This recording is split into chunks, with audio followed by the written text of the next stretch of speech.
Hey everybody, now that the Nintendo Switch Online has added Game Boy, Game Boy Color, and Game Boy Advance games onto their library, I thought now would be a good time for me to release this video. But I wanted to make a video talking about the Game Boy Color handheld system.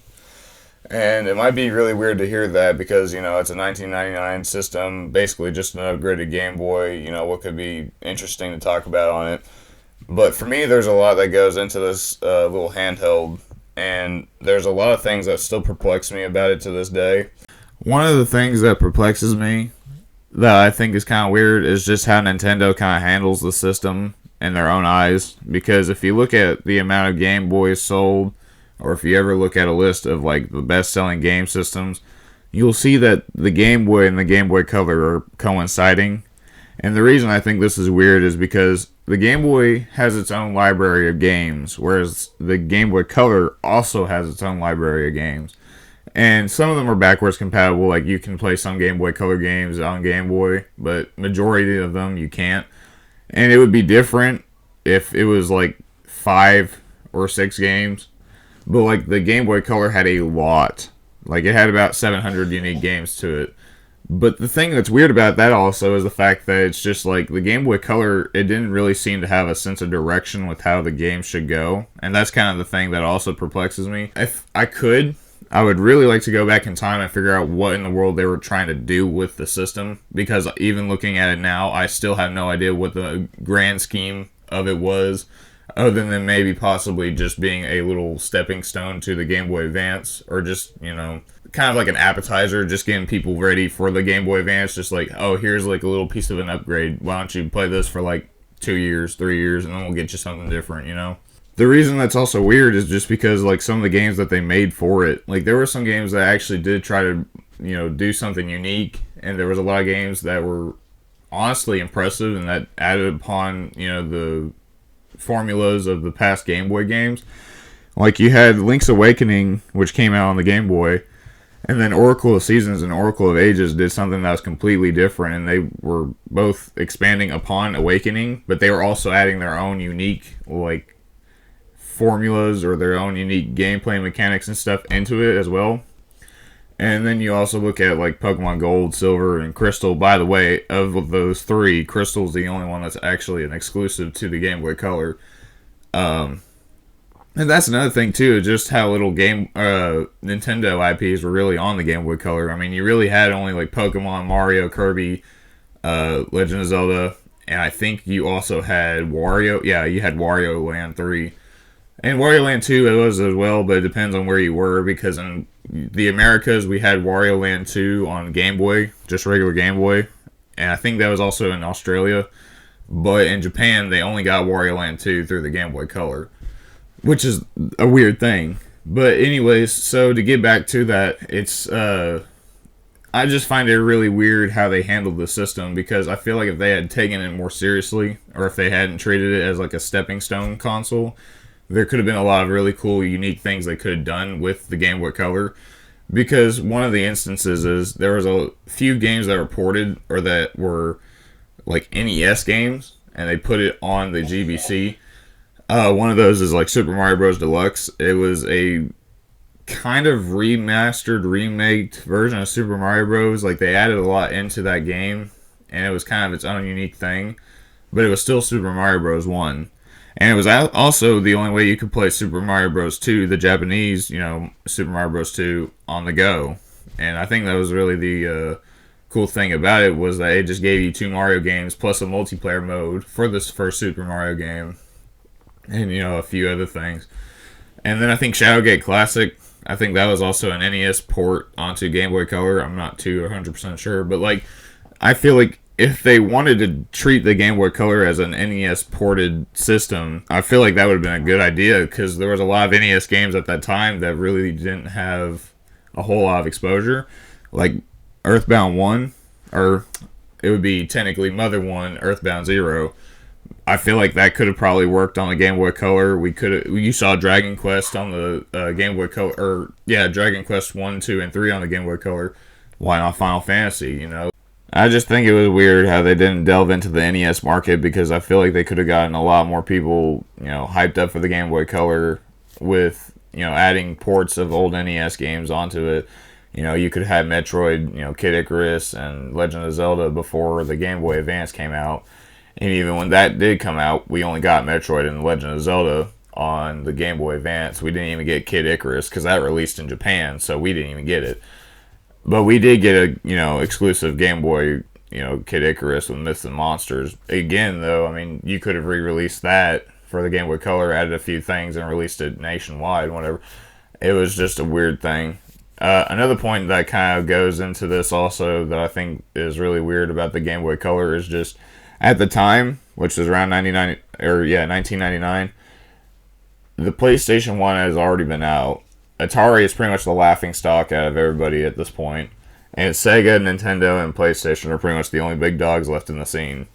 Well, PlayStation had a lot of hold on certain IPs that they didn't really share with Sega and Nintendo, or they just convinced Konami and a few other companies to just go to them for, because they had more powerful hardware so they could do bigger games.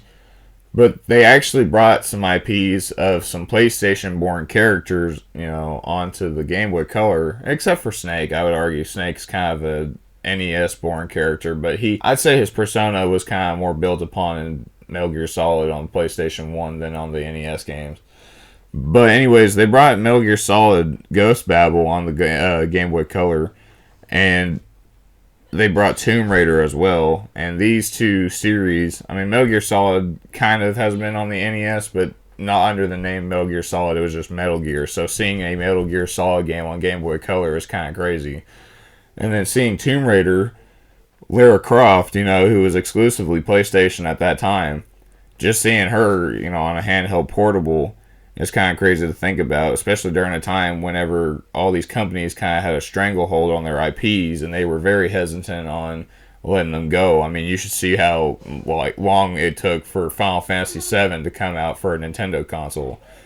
We didn't get Final Fantasy VII until the Nintendo Switch, and that game came out in 97 or 98. That's how long it's been. But anyways, so you put all that together and you start thinking about that, and you just realize that the Game Boy Color kind of was at a peak for Nintendo during their portable era, because Nintendo had the stranglehold on the portable consoles during that time. They had already whipped the Sega Game Gear and the Atari Lynx because of their, amount of units sold. So they really could have done anything they wanted, but they didn't seem to, from what it sounds like though, is that they didn't seem to take a whole lot of effort into these third-party console, or these third-party games that have been exclusive to other systems. And I think I understand why, it was just a name thing. I don't think Sega would have wanted, Sonic on Nintendo Game Boy, because then it would have just made people think, oh, well, I'm not going to buy, the Sega Saturn or whatever because I can just play some games on the Nintendo. And, probably the same case for Sony, but on the long term of things, and I think we're all aware of how this turned out, it didn't really matter, because Sega or Sony is still, kind of one of the big top three. At the same time, you just look at all the stuff that they did on the Game Boy Color, or what they had done previously, and then you look at the Game Boy Color, and you don't really see a whole lot of big hitter names. I mean, you have, Bomberman, you have your Mario, your Wario, your Legend of Zelda, Kirby, Pokemon, which was the huge one at the time, and you have, a few big hitting third parties. You got your Lufia, you have your Grand Theft Auto, which is really weird to see also. You had Tomb Raider, Dragon Quest, Ghosts and Goblins, but the thing about it is also that's really perplexing is that you didn't see a whole lot of those. You only saw one or two games of those series that were ported, and that was pretty much it.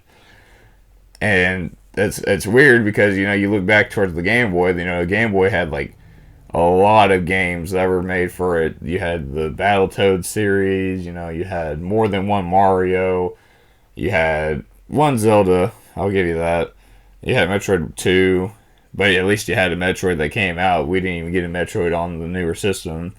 You had Kirby Dream Land 1 and 2 with Kirby's Block Star. There was a lot of Kirby games that came out for the Game Boy. Not Game Boy Color, you just got Kirby's Tilt and Tumble. So seeing all those games on there, It just kind of shows how unique the Game Boy Color could have been. And, it also shows just how much people were kind of willing to work with Nintendo, I think, on that one to just put out a game on the Game Boy Color. But it just felt like there wasn't enough and that they didn't really try. There was a lot of shovelware on this system, too, as well. There was a lot of games that were directed towards, like, movies or TV shows during the time on Game Boy Color. And I think that's kind of the reason why it sunk downhill for a lot of people on their radars, that they just saw a lot of shovelware games or kiddie games or, movie tie-ins or book tie-ins or whatever, which was abundant on it. And I think that's kind of why some people probably didn't even go after the Game Boy Color. But there are some games on the Game Boy Color that I feel like were worth getting into if you were to, put the time in to try to explore. And another cool thing is, there's like a Game Boy Color game that's going to be released sometime. It's called Infinity. And it's a funny story about this one. So this one was actually being developed during 2001. But they had to cancel it because of, I can't remember the reasons, but I think it was time constraints. And so they dropped the project, and the team that was making Infinity kind of disbanded. But now they came back in 2022 or 2021, and they're remaking Infinity, or not remaking it because it's going to stay in the Game Boy Color style, like it's going to be pixel graphics, but they're going to make it for the Game Boy Color, and you can play it on like Switch or PC, other systems. And I think that's really cool, that this company willing to, bring back an old GBC game that, we haven't seen in a long time. I didn't even know about it. But that just goes to show a lot of what was on the GBC and why I think the Game Boy Color is kind of perplexing. Is because there were so many routes that it could have taken, but they didn't really do anything with it. It was kind of just like the game console that they had on the side. And it's also funny to mention, too, because the handhelds in Nintendo were used mainly as, like, joint systems, if that makes sense. So the Game Boy was actually a joint handheld for the SNES. The SNES came with a peripheral to play Game Boy games on the SNES, give them color, give them borders. And then the Game Boy Color released, and the Game Boy Color system was actually N64. Not the Virtual Boy, which came out before that, but it was the N64 because of the time frame. And it didn't really do a whole lot. It kind of did like a pseudo DLC thing, where if you put the Game Boy Color cartridge into the N64 transfer pack, you could trade data, and you could get like bonus characters or bonus stages on the Game Boy Color version of a game or on the N64 version of a game after you did like a little trade, or if you'd beaten the game on one or whatever. And I think that's interesting, but they didn't really do anything outside of that. I mean, you could play the original Pokemon on the TV through the N64 transfer pack on Pokemon Stadium, but you couldn't play any Game Boy Color games on the N64. It just had like a weird DLC kind of thing. And, the other systems that go on after that were like the GBA being a joint console for the GameCube, and the DS for the Wii, 3DS for Wii U, and so on. Well, actually, no, because the Switch was its own thing. But anyways, going from there, you would think that they would try to do a lot of stuff with the N64 for the Game Boy Color. And they kind of did. They transferred some games and, made them for Game Boy Color. But they were heavily altered. Like, for instance, Perfect Dark wasn't a, third person or even a first person shooter on the Game Boy Color. It was kind of like an overhead game, isometric shooter. And, you had also Turok, but they turned it into a 2D platformer on the Game Boy Color instead of, the 3D first-person shooter that was on the N64. We did get a few games, aside from those two. We got Vigilante 8 as well, which was like a sort of Nintendo version of Twisted Metal, and it kind of worked. And, you also got... And you also, got some characters from the N64, like Conker and Banjo. They all had their own games on Game Boy Color as well. It was just an interesting time. And that's kind of what also adds to the intrigue for the Game Boy Color to me, is just how much they threw into the system. So looking at all that, you can kind of see the amalgamation of what makes the Game Boy Color, but you also see what's so perplexing with it, with how little good games that were on it. and how little of a life it had. It only lasted until about 2001 when the Game Boy Advance came out. So, given that, you can see how the system kind of just had a weird life. And I think Nintendo was kind of aware of this as well, because they knew they were working on another Game Boy, besides the Game Boy Color. I really think the Game Boy Color was just a system for them to throw to the side and just be like, here, have this for a few years, we'll get you something new after this, kind of deal. But just the amount of effort they put into the Game Boy Color didn't really make sense, because they kind of treated it like its own system. But in the retrospect of things, there really wasn't a whole lot for it. So it is definitely a weird system, but I just wanted to talk about it. Anyways, I appreciate y'all for staying around in this video, and I hope you enjoyed.